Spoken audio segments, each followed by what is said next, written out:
The Sunday service at the Garden Church is unlike any other one Nick and Vanessa Musser have attended. My first impression of the Garden was very upbeat, vibrant,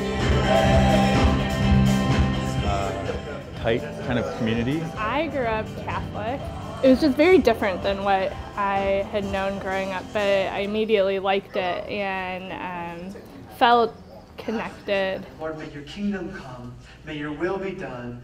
The Garden's lead pastor, Darren Roundson, says while the church is not a part of any denomination, it is connected to other churches through what he calls a network. Although we live in different places, but because of our shared DNA, our shared values, our shared relationships, is it possible to formalize some type of relational network? And that's what we dream of. We dream of sharing resources, friendships, best practices. Some networked churches are also starting new independent churches, says Richard Flory with the University of Southern California's Center for Religion and Civic Culture. They are very interested in being a locally involved organization like the Garden.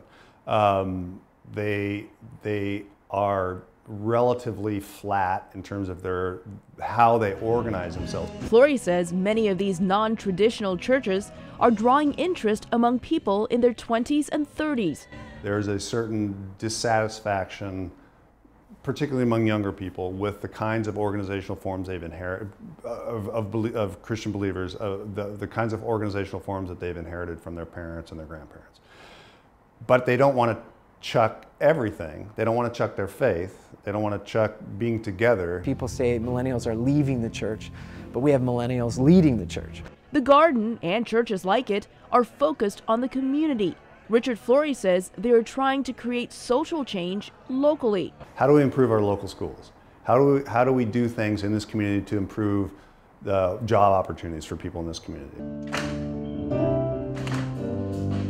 Roundson says participating in the life of the community while not being tied to any denomination gives him the freedom to pull elements from all the different Christian faiths to best serve his community. Elizabeth Lee for VOA News, Long Beach.